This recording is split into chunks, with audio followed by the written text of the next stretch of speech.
जय जगदीश्वरम। सम्यगाप्त पुरुष जगदीश्वरम के लिखित उपदेशों पर आधारित पॉडकास्ट्स की इस श्रृंखला में आज उनके दिनांक 26 सितंबर 2025 के उपदेश को आधार बना रहे हैं। पूज्य गुरुदेव द्वारा यह उपदेश लोक कल्याण के लिए फेसबुक के आर्य मित्र नामक पेज पर सन 2017 से प्रकाशित हो रहे हैं। जैसा कि हमने पहले भी स्पष्ट किया है कि यह पॉडकास्ट गुरुदेव के गूढ़ एवं गहन उपदेशों को समझने की दिशा में केवल एक प्रयास है तथा ऐसे किसी भी प्रयास में गलती होने की संभावना तो रहती ही है। अतः सुधी दर्शक श्रोतागणों से अनुरोध है कि वे इस पॉडकास्ट को सुनते समय अपने विवेक का प्रयोग अवश्य करें तथा किसी भी शंका समाधान के लिए फेसबुक पर जगदीश्वरम के आर्य मित्र नामक पेज पर दिए मूल उपदेश को अवश्य पढ़ें। आर्य मित्र पेज का लिंक डिस्क्रिप्शन में दिया जा रहा है। इस विशेष सत्र में आपका स्वागत है। आज हमारे सामने जगदीश्वरम का एक महत्वपूर्ण लेखन है। शीर्षक है सम्यक सद्धर्म, प्राकृतिक धर्म का उपदेश। ये उनके 26 सितंबर 2025 के उपदेशों का हिस्सा है। इन अंशों में एक खास विचार रखा गया है, सम्यक सद्धर्म, या जिसे प्राकृतिक धर्म भी कहा गया है। और लेखक का दावा है कि यही वो सच्चा सनातन धर्म है, मतलब किसी एक समूह का नहीं, बल्कि पूरी मानवता का। तो आज हमारी कोशिश रहेगी कि जगदीश्वरम के इस प्राकृतिक धर्म के जो मूल सिद्धांत हैं, उनकी गहराई में उतरें। जैसे ईश्वर के बारे में उनका क्या नजरिया है, हम दुनिया को कैसे देखते हैं और उसमें क्या समस्याएं हैं, फिर ये चेतना या जागरूकता, इसका क्या महत्व है, और कर्म का सिद्धांत वो यहाँ कैसे समझाया गया है। चलिए इन विचारों की परतें खोलते हैं। तो सबसे पहले ये प्राकृतिक धर्म है क्या आखिर? जैसा कि नाम से ही लग रहा है और स्रोत में कहा भी गया है, सम्यक धर्म से तात्पर्य प्राकृतिक धर्म से है, जो संपूर्ण मानवता का धर्म है। इसे ही वास्तु में सनातन धर्म कहा जा सकता है। मतलब ये किसी खास संस्कृति या परंपरा तक सीमित नहीं है ना? बिल्कुल, ये सबके लिए है। और इस धर्म का जो आधार है वो है पवित्रता। एक सीधी सी बात कही गई है, तुम्हारा प्रभु परमेश्वर पवित्रतम है, इसलिए तुम्हें भी पवित्रता पूर्वक रहना है। ये कोई कर्मकांड वाली पवित्रता नहीं लगती, शायद आचरण और मन की शुद्धता की बात हो रही है यहाँ। हाँ, लगता तो यही है। और मुश्किलों से निपटने का तरीका भी, वो भी बहुत सीधा बताया गया है। किसी बिचौलिए की जरूरत नहीं। कहा है तत्काल निवारण पूर्णता समर्पित भाव से, दैन्यता पूर्वक प्रार्थना से ही संभव है। मतलब पूरी विनम्रता और समर्पण से सीधी पुकार। अच्छा, यहीं पर एक बहुत ही दिलचस्प और शायद कई लोगों के लिए चौंकाने वाली बात आती है। जो स्थापित देवी देवता हैं, उनके बारे में कहा गया है एकदम सीधे हो, सीधे ओरी पुकारो। और फिर ब्रैकेट में बिल्कुल साफ लिखा है, लोकाचार में स्थापित राम, कृष्ण, विष्णु, शिव इत्यादि कोई भी कदापि तुम्हारा प्रभु परमेश्वर नहीं है। ये तो पारंपरिक मान्यताओं को सीधी चुनौती है। हाँ, ये वाकई एक, आप कह सकती हैं, क्रांतिकारी कथन है। और फिर सच्चे प्रभु परमेश्वर का वर्णन कैसे किया है? जो स्थापित नहीं है, जो न कृति है न प्रकृति है। यानी वो ईश्वर किसी मूर्ति में, किसी ग्रंथ में या प्रकृति के किसी रूप में, जैसे पहाड़, नदी, उनमें कैद नहीं है। उनसे परे हैं। हाँ, उनसे परे हैं, अव्यक्त हैं। ये निराकार निर्गुण ब्रह्म की तरफ इशारा तो करता है, लेकिन शायद उससे भी आगे की बात है ये। तो ये किस तरह की अवस्था से जुड़ता है फिर? अगर हम इन स्थापित रूपों को छोड़ दें तो क्या बचता है? ये उस सहज पूर्ण शांति से जुड़ता है जो किसी बाहरी चीज पर निर्भर नहीं है। स्रोत के अनुसार ये शांति तब मिलती है जब मन की सारी भावनीय भावनाएं, मतलब वो भावनाएं जिन्हें हम महसूस करते हैं, पकड़ते हैं, और उनका मूल कारण राग यानी आसक्ति, लगाव, जब वो पूरी तरह खत्म हो जाता है। राग, द्वेष, मोह, ये सब। हाँ बिल्कुल, जैसा कहा गया है, तब राग, द्वेष, मोह के पूर्णता नहीं रहने पर पूर्णता शुद्धि में सहजी निभ्रांत स्पष्टता है। जब मन बिल्कुल शुद्ध हो, कोई कंफ्यूजन न रहे, तब स्पष्टता अपने आप आ जाती है। ये कोई कोशिश से लाई गई शांति नहीं है, ये स्वाभाविक है, सहज। अच्छा, तो पारंपरिक ईश्वर की जो धारणाएं हैं, उनसे हटकर एक अव्यक्त सत्य और उससे जुड़ी आंतरिक शांति। ठीक है, अब आते हैं एक और महत्वपूर्ण विचार पर, अपेक्षाकृत आरोपित दृष्टिकोण। ये सुनने में थोड़ा जटिल लगता है, इसका क्या मतलब है? हाँ, ये शब्द थोड़ा एकेडमिक लग सकता है, पर इसका मतलब बहुत प्रैक्टिकल है। अपेक्षाकृत आरोपित दृष्टिकोण। इसका मतलब है चीजों को हमेशा एक दूसरे की तुलना में देखना, कंपैरिजन में। हम असलियत को सीधे नहीं देखते, बल्कि हमेशा किसी न किसी पैमाने पर मापते हैं। जैसे? उदाहरण भी दिए हैं शायद। हाँ, उदाहरण भी दिए हैं। मोटा पतला, बड़ा छोटा, अच्छा बुरा। अच्छा, हाँ। हम किसी को मोटा तभी कहते हैं जब हमारे मन में पतले का कोई आइडिया हो, है ना? बिल्कुल। स्रोत यही कहता है, ये मोटा है, ये पतला है इत्यादि अपेक्षाकृत तुलनात्मक दृष्टिकोण के बिना संभव नहीं। यही हमारी रोजमर्रा की समझ का बेसिस है। हम दुनिया में ऐसे ही तो काम करते हैं। दुकान पर जाते हैं तो महंगा सस्ता देखते हैं, लोगों से मिलते हैं तो जाने अनजाने तुलना करते ही हैं। और लेखक मानते हैं कि ये लोक व्यवहार यानी दुनियावी कामकाज के लिए जरूरी भी है। लेकिन फिर इसमें समस्या क्या है अगर ये जरूरी है तो? समस्या ये है कि लेखक के अनुसार यही तुलनात्मक नजरिया हमें सच्चाई को उसके असली रूप में देखने से रोकता है। जब तक अपेक्षाकृत तुलनात्मक दृष्टिकोण बना हुआ है, तब तक सच्चाई खुल नहीं सकती। यानी हम चीजों पर अपने कंपैरिजन के लेबल चिपका देते हैं और उनकी जो असलियत है उसे ढक देते हैं। लक्ष्य है चीजों को तथ्यता जैसा है देखना, बिना किसी तुलना के, बिना किसी लेबल, बिना किसी फासले के। ये तो बड़ा मुश्किल लगता है। मतलब हम अपनी भाषा और सोच से तुलना को कैसे हटा सकते हैं? ये तो हमारी आदत में है बिल्कुल। ये वाकई एक गहरा अभ्यास है। ये हमें अपनी जो सामान्य सोच के पैटर्न है उस पर सवाल उठाने को कहता है। शायद ये पूरी तरह हटाने की बात नहीं, बल्कि इस पैटर्न के प्रति सजग होने की बात है, ताकि हम इसके गुलाम ना बने। और यहीं से हम अगले मुद्दे पर आते हैं, संभलने का अभ्यास। संभलना, इसका क्या मतलब है? यहाँ कहीं गिरने से संभलना तो नहीं है ये? नहीं, वो वाला संभलना नहीं। यहाँ संभलने का मतलब है सजग होना, होश में आना, वर्तमान क्षण में उपस्थित होना, माइंडफुलनेस जिसे कहते हैं आजकल, पर शायद उससे भी ज्यादा तात्कालिक और तीव्र। लेखक सिर्फ सजग होने को नहीं कह रहे, बल्कि उस सजगता की जो गति है उसे बढ़ाने पर जोर दे रहे हैं। तुम्हें अपने संभलने की गति अधिक से अधिक बढ़ानी पड़ेगी। गति, सजगता की गति, ये कैसे मापी जा सकती है? यहीं पर बात बहुत सूक्ष्म हो जाती है। स्रोत में इसके कई स्तर बताए गए हैं। शुरुआत होती है श्वास के आने और जाने के बीच के अंतराल को महसूस करने से। फिर ये और गहरा होता जाता है और अंत में एक ऐसी स्थिति का जिक्र है जहां सजगता लगभग इंस्टेंटेनियस हो जाती है, तात्कालिक। एक चौंकाने वाला पैमाना दिया गया, आप सुनिए।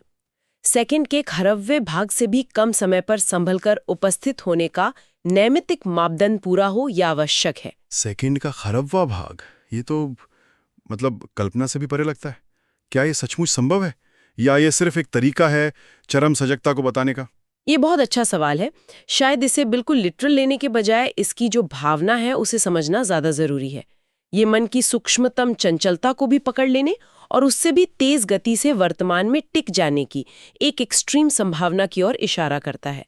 ये तात्कालिक उपस्थिति की बात है, जहां सोचने या प्रतिक्रिया करने के लिए समय ही न बचे, एकदम इंस्टेंट अवेयरनेस। और इसकी शुरुआत कैसे होती है? क्या ये आसान है? शुरुआत मुश्किल बताई गई है। कहा गया है कि पहले 45 मिनट तक लगातार अपनी सजगता को बनाए रखना, शायद श्वास पर या किसी और बिंदु पर, यही एक बड़ी चुनौती है। बस एक बार 45 मिनट का आरंभिक पड़ाव पार हो जाए, लेकिन फिर उम्मीद बंधाई गई है, तब तो फिर आगे से आगे का पड़ाव आसान से और अधिक आसान होता ही जाएगा। यानी एक बार वो मोमेंटम बन जाए तो प्रगति तेज होती है। और जब कोई इस चरम सजगता को, इस तात्कालिक उपस्थिति को पा लेता है, तो क्या होता है? क्या स्थिति होती हो? स्रोत के अनुसार ये वो स्थिति है जहां समय और स्थान का भेद मिट जाता है। जब सबसे कम समय पर संभलना पूरा हो जाता है, तब फिर संभलकर उपस्थित होने के लिए स्थान समय का अंतराल ही नहीं बचता। अर्थात यही सम्यक निर्वाण का संकेत है। इसे ही सम्यक निर्वाण कहा गया है, पूरी तरह से मुक्ति, जहां मन के भटकने के लिए कोई जगह या वक्त ही नहीं बचता। निर्वाण। और इसके फायदे क्या बताए गए हैं? फायदे वो तो असीमित बताए गए हैं। शब्द देखिए, अपरिमित स्फूर्ति, अपरिमित होश, अपरिमित स्पष्टता, अपरिमित पारदर्शिता, अपरिमित ताजगी, अपरिमित जीवंतता। ये शब्द उस अनुभव की झलक देने की कोशिश करते हैं जो हमारी सामान्य कल्पना से बहुत परे है। एक ऐसी अवस्था जहां कोई थकान नहीं, कोई भ्रम नहीं, सब कुछ बिल्कुल साफ और जीवंत है। और ये भी कहा गया है कि ये अनुभव स्थापित ईश्वर या ब्रह्म की जिन धारणाओं को हम पूछते या सोचते हैं उनसे कहीं ज्यादा वास्तविक और शक्तिशाली है, उन धारणाओं को फीका कर देता है। ये बहुत गहरा है। तो ये जागरूकता का अभ्यास हमें एक तरह से अवधारणाओं से परे ले जाता है, और यहीं से अगला मुद्दा जुड़ता है, अवधारणाओं की सीमा। लेख सिर्फ मानो को ही नहीं, बल्कि ब्रह्म जैसी गहरी अवधारणाओं को जानो की बात करने को भी एक तरह की नादानी कहता है। ऐसा क्यों? हाँ, ये एक और चौंकाने वाली बात लग सकती है, खासकर भारतीय दर्शन के संदर्भ में, जहां ब्रह्म ज्ञान को इतना ऊंचा दर्जा दिया गया है। लेखक का तर्क ये है कि जब आप कहते हैं ब्रह्म को जानो, तो आप ब्रह्म को भी एक गेय वस्तु बना देते हैं, मतलब जानने की एक चीज, ऑब्जेक्ट। हाँ, अगर कोई कहे ब्रह्म को मानो नहीं जानो, तो ये भी उसकी मूर्खता ही है। ब्रह्म कहो चाहे कुछ भी कहो, संबंधित संदर्भ में गेय के अपेक्षित दृष्टिकोण में ही है। तो गेय और ज्ञान में क्या फर्क है यहाँ पर? गेय वो है जिसे जाना जा सकता है, जो ज्ञान का विषय है। जैसे ये माइक गेय है, मैं इसे जान सकती हूँ। लेकिन लेखक ज्ञान मात्र की बात कर रही हैं, यानी शुद्ध चेतना, प्योर अवेयरनेस, जिसमें कोई विषय नहीं है, जो बस है। जब आप ब्रह्म को जानने की बात करते हैं, तो आप उसे अपने मन का विषय बना लेते हैं, उसे सीमित कर देते हैं। वो शुद्ध असीम ज्ञान मात्र नहीं रहता। ये भेद बहुत सूक्ष्म है, लेकिन महत्वपूर्ण है। और लेखक खासतौर पर हिंदू समाज में प्रचलित आत्मा, ब्रह्म जैसे शब्दों के प्रभाव को लेकर भी आगाह करते हैं। वो इसे सम्मोहन जैसा कुछ कहते हैं। बिल्कुल, वो कहती हैं जिसे देखो वही आत्मा ब्रह्म की बात करने लग जाता है, और इसे एक मीठी जहर वाली नींद बताती हैं, जिसे जगाना जरूरी है। उनका उद्देश्य इन शब्दों से जुड़े सम्मोहन, महत्व बुद्धि, यानी खुद को ज्ञानी समझने का जो ईगो है, और अहंकार को तोड़ना है। वो चाहती हैं कि लोग शब्दों और अवधारणाओं में न उलझें, बल्कि सीधे सत्य का अनुभव करें। तो सत्य क्या है अगर वो अवधारणाओं में नहीं है तो? लेखक के अनुसार सत्य या तथ्य वो किसी का दृष्टिकोण नहीं है, वो बस है, अपने आप में स्पष्ट है, निभ्रांत स्पष्ट। भ्रम हम पैदा करते हैं अपने विचारों से, अपनी मान्यताओं से, अपने आरोपों से। तथ्य की तरफ से कभी कुछ भी नहीं कहा गया। उन्होंने गाय का बड़ा सरल सा उदाहरण दिया है। कोई गाय कहे, गाय की पूजा करे, तो भला गाय को इससे क्या मतलब? गाय को तो पता भी नहीं कि तुम्हारे कहने से वो गाय है।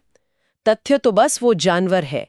गाय का लेबल और उससे जुड़े सारे विचार वो हमने लगाए हैं। और इस आरोपण से मुक्ति कैसे मिले? कैसे हम तथ्य को तथ्य की तरह देख पाएं? इसका रास्ता है प्रतिक्रिया न करना, रिएक्शन न देना। जब हम चीजों पर अपने लेबल, अपनी पसंद नापसंद, अपने विचार थोपना बंद कर देते हैं, तभी शुद्धि आती है। जब तुम्हारी तरफ से कोई भी आरोप, कोई भी प्रतिक्रिया नहीं रह जाती, तभी तुम्हारी शुद्धि पूर्ण है। और इसके लिए सुझाव क्या दिया है? अपनी तरफ से कोई भी प्रतिक्रिया न करते हुए तथ्यता दर्शन मात्र में बस उपस्थित भर रहो। सारी भ्रांति, सारा संशय, सारी दुविधा, सारा अज्ञान, सारा दुख क्लेश भंग हो जाएगा। बस देखो, बिना अपनी कहानी जोड़े। ये तथ्यता दर्शन मात्र और पहले जो बात हुई थी संभलने की तीव्र गति, ये दोनों जुड़े हुए लगते हैं फिर तो। हाँ, बिल्कुल। जब आप सेकंड के खरबवें हिस्से में भी सजग रह सकती हैं, तो प्रतिक्रिया करने का, आरोपण करने का समय ही कहाँ बचता है। आप बस देख रही होती हैं, जो जैसा है वैसा ही। आरोपण की गुंजाइश खत्म हो जाती है। चलिए अब आखिरी हिस्से पर आते हैं, कर्म और फल। आमतौर पर तो हम यही मानते हैं कि जैसा कर्म वैसा फल, अच्छे कर्म का अच्छा फल, बुरे का बुरा। लेकिन यहाँ कुछ अलग कहा गया है। हाँ, यहाँ कर्म फल के सिद्धांत को भी एक नए नजरिए से देखा गया है। जो सामान्य समझ है, उसके विपरीत स्रोत कहता है कर्म से फल उत्पन्न नहीं होता, क्योंकि कर्म का होना अपने स्थान समय पर है तथा फल का होना अपने स्थान समय पर है। यानी कर्म और फल ये दो अलग-अलग घटनाओं की तरह हैं, अपने अपने समय और स्थान पर। सीधी कारण कार्य श्रृंखला, कॉज इफेक्ट चेन वैसी नहीं है। तो फिर कर्म का फल से क्या संबंध है? अगर कर्म फल पैदा नहीं करता तो? संबंध है, लेकिन सीधा उत्पादन का नहीं। लेखक दबाव शब्द का इस्तेमाल करती हैं, प्रेशर। कर्म के होने पर ही फल के उत्पन्न होने के लिए दबाव बनता है। कर्म एक तरह का प्रेशर या पोटेंशियल क्रिएट करता है, फल के प्रकट होने के लिए। जैसे बादल पानी बरसाने का दबाव बनाते हैं, लेकिन बादल सीधे बारिश की बूंदें पैदा नहीं कर रहे होते। स्थितियां अनुकूल होने पर बारिश होती है। अच्छा, तो फिर कर्मों के बंधन से मुक्ति कैसे मिलेगी? अगर फल अपने समय पर आना ही है तो लोग अक्सर कहते हैं कि कर्म ईश्वर को अर्पित कर दो। यहाँ कहा गया है कि मुक्ति किसी काल्पनिक ईश्वर को कर्म अर्पित करने से नहीं मिलती। मुक्ति की संभावना तब बनती है जब व्यक्ति पर असहजता के दबाव यानी नेगेटिव कर्मों या टेंडेंसीज से जो प्रेशर बनता है, उसकी तुलना में सहजता का दबाव यानी प्योरिटी अवेयरनेस से जो प्रेशर बनता है वो ज्यादा हो। कोट करती हूँ, हाँ, अगर असहजता के दबाव की अपेक्षा सहजता का दबाव अधिक होने से अगर असहजता के दबाव में बहना नहीं हुआ तो फल का अपेक्षित बंधन नहीं रह जाता है। यानी अगर आपकी आंतरिक स्थिति ज्यादा शक्तिशाली है तो बाहरी परिस्थितियों या पुराने कर्मों का दबाव आप पर हावी नहीं हो पाता, आप उसके बंधन में नहीं फंसते। लेकिन जो लोग भक्ति या समर्पण में विश्वास रखते हैं, उनके लिए क्या कोई रास्ता बताया गया है? हाँ, उनके लिए भी एक विधान बताया गया है। अगर किसी में सहजता का बोध अभी उतना स्पष्ट नहीं है लेकिन श्रद्धा है, तो वो स्थापित मिथ्या ईश्वर जैसा पहले बताया गया उनके बजाय सम्यक अर्थ के ईश्वर यानी वो अव्यक्त परम सत्य उसके प्रति पूरी तरह समर्पित होकर कर्म कर सकता है। इससे भी कर्म का बंधन शिथिल हो सकता है। ये उन लोगों के लिए एक पुल की तरह है जिन्हें समर्पण के लिए एक सहारे की जरूरत महसूस होती है। और अभ्यास, प्रैक्टिस, उसका क्या रोल है? क्या ये सब सिर्फ ज्ञान समझने से हो जाएगा या कुछ करना भी पड़ेगा, जैसे वो संभलने का अभ्यास? अभ्यास की भूमिका को स्वीकार किया गया है, लेकिन थोड़ी सावधानी के साथ। माना गया है कि सहजावस्था वो स्वाभाविक मुक्त अवस्था, वो किसी कर्म, अभ्यास या प्रयास का सीधा परिणाम नहीं है। यद्यपि सहजावस्था किसी कर्म, किसी अभ्यास, किसी प्रयास का परिणाम नहीं है, वो कोई ऐसी चीज नहीं जिसे आप मेहनत करके कमा सकें। तो फिर अभ्यास क्यों करें अगर वो परिणाम नहीं है तो? क्योंकि अभ्यास एक आवश्यक निमित्त है, एक जरूरी कारण, एक कंडीशन। फिर भी अभ्यास का निमित्त तो पूरा करना ही पड़ता है। निमित्त का मतलब है वो जरूरी भूमिका या वो कंडीशन जिसके बिना कोई चीज हो नहीं सकती। अभ्यास का निमित्त पूरा हुए बिना कदापि सहजावस्था स्पष्ट नहीं हो सकती। तो अभ्यास सीधे सहजावस्था को बनाता नहीं, लेकिन उसके बिना वो अवस्था प्रकट या अनुभव में स्पष्ट नहीं हो सकती। जैसे बीज जमीन में बोना पेड़ उगने का निमित्त बनता है, पर बीज सीधे पेड़ नहीं है। अभ्यास वो जमीन तैयार करता है जिसमें सहजावस्था का अंकुरण हो सके। अच्छा, तो ये थे जगदीश्वरम के सम्यक सद्धर्म के कुछ मुख्य विचार। हमने देखा कि ये एक सार्वभौमिक प्राकृतिक धर्म की बात करता है, पवित्रता और सीधे जुड़ाव पर आधारित। इसने स्थापित देवताओं और यहाँ तक कि ब्रह्म जैसी अवधारणाओं को भी चुनौती दी। हाँ, और हमने ये भी समझा कि कैसे हमारा जो ये तुलनात्मक दृष्टिकोण है वो सच्चाई को ढक सकता है, और कैसे अत्यंत तीव्र तात्कालिक जागरूकता, जिसे संभलना कहा गया, वो हमें अवधारणाओं से परे ले जाकर तथ्यता दर्शन मात्र या निर्वाण तक पहुंचा सकती है। कर्म और फल के सिद्धांत को भी दबाव और निमित्त के नजरिए से देखा, जो पारंपरिक समझ से काफी अलग है। कुल मिलाकर जोर मान्यताओं और कल्पनाओं से हटकर सीधे अनुभव और बोध पर है। वाकई काफी गहरे और सोचने पर मजबूर करने वाले विचार हैं ये। अंत में एक सवाल हम सुनने वालों के लिए छोड़ जाते हैं, जिस पर वो खुद विचार कर सकते हैं। अगर ये लेख हमें हर तरह के तुलनात्मक ढांचों और आरोपित अर्थों से बाहर निकलने को कहता है और चीजों को जैसा है वैसा देखने पर इतना जोर देता है, तो फिर हमारी रोजमर्रा की जिंदगी का क्या? हमारे जो दिन प्रतिदिन के फैसले हैं, हमारे रिश्ते हैं, हमारा सामाजिक व्यवहार, ये सब तो काफी हद तक तुलना, मूल्यांकन और निर्णयों पर ही टिके होते हैं। तो कोई व्यक्ति इस दुनिया में सक्रिय रहते हुए, अपनी जिम्मेदारियां निभाते हुए पूरी तरह से तथ्यता कैसे जी सकता है? क्या ये संभव है या इसमें कोई संतुलन साधना होता है? इस पर जरूर सोचिएगा। इस गहन विचार विमर्श में शामिल होने के लिए धन्यवाद। भवतु सर्वमंगलम।